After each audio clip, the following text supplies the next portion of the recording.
యక్షులని ఉపదేవతలుగా భావిస్తారు. స్వర్గలోకంలో ప్రధానంగా 3 రకాల తెగలున్నాయి: దేవతలు, గణదేవతలు, ఉపదేవతలు. వీరిలో దేవతలు మరణం లేనివారు. వీరికి రాజు ఇంద్రుడు. గణదేవతల్లో 12 మంది ఆదిత్యులు, 10 మంది విశ్వదేవతలు, 8 మంది వసువులు, 36 మంది తుషితులు, 64 మంది ఆభస్వరులు, 49 మంది అనిలసలు, 220 మంది మహారాజకసులు, 12 మంది సాధ్యసులు, 11 మంది రుద్రులు ఉన్నారు. వీరిలో కూడా ఒక్కొక్క జాతికి ఒక్కో అధిపతి ఉంటాడు. ఉపదేవతల్లో విద్యాధరులు, అప్సరసలు, యక్షులు, రాక్షసులు, గంధర్వులు, కిన్నెరులు, పిశాచులు, గుహ్యకులు, సిద్ధులు, భూతాలు ఉన్నాయి. వీరిలో కూడా ఒక్కొక్క జాతికి ఒక్కో అధిపతి ఉంటాడు. యక్షులు కశ్యప ప్రజాపతి ముని అనే ఆమెకు జన్మించారు. యక్షులు అనగానే వాళ్లు దయ్యాలేమో అనే అభిప్రాయం చాలా మందికుంది. కానీ మన శివ పంచాక్షరి స్తోత్రంలో శివుడిని స్తుతిస్తూ యక్ష స్వరూపాయ అని అంటాం కదా. శివుడు దేవుడు కాబట్టి వీళ్లు కూడా దేవతలతో సమానంగా శక్తులు కలిగి ఉంటారు.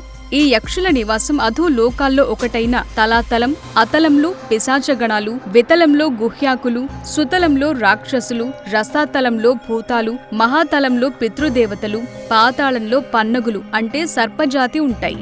అయితే ఇవన్నీ తలాలు అంటే డైమెన్షన్స్. వీళ్ళందరూ మనకు సమాంతర లోకాల్లో జీవిస్తూ వీరికున్న దైవ శక్తులతో భూలోకంలో కూడా మనుషులతో సమానంగా జీవిస్తుంటారు. వీరికున్న దివ్య శక్తులతో అదృశ్య రూపంలో తిరుగుతుంటారు. మనం వారిని చూడలేం, కానీ వారు మనల్ని చూస్తుంటారు. వారికిష్టమైతే మనకు కనిపిస్తారు.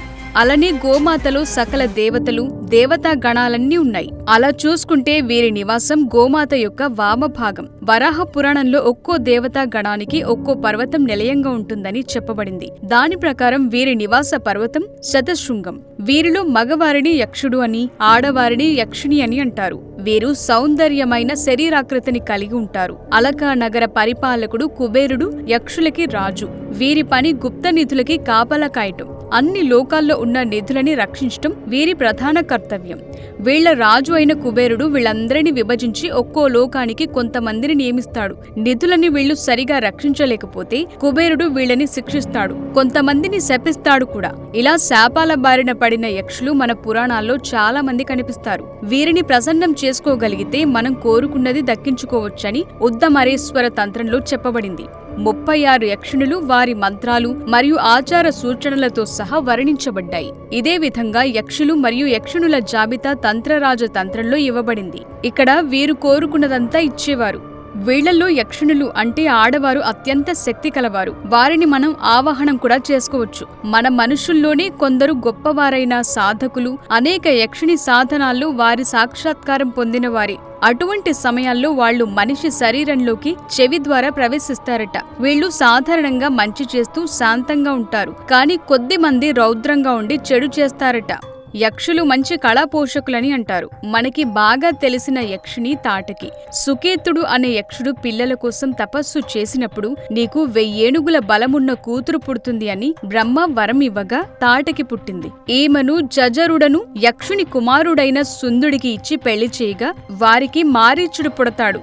ఒకసారి సుందుడు అగస్త్యుణ్ణి కొట్టడానికి వెళతాడు. అప్పుడు ఆయన ఆగ్రహంతో సుందుడిని భస్మం చేస్తాడు. అది భరించలేక తాటకి మారీచుడు కలిసి అగస్త్యుణ్ణి చంపటానికి వెళితే ఆయన వీరిరువురిని రాక్షసులు అవ్వమని శపిస్తారు. అలా యక్షులు కాస్త రాక్షసులుగా మారారని వాల్మీకి రామాయణంలో బాలకాండలో చెప్పబడింది.